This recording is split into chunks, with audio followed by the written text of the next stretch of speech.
Ladies and gentlemen, an R&S Prototype Division presentation.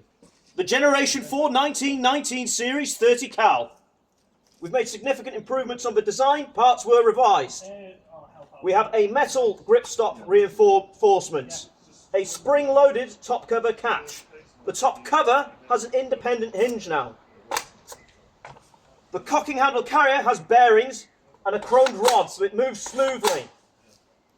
On the underside, the bottom plate has been revised so that we now have hop-up adjustment, and the magazine catch has been increased in size for ease of use. Other minor details that were changed: the foresight blade assembly is now made up of 3 sections to give better protection for it.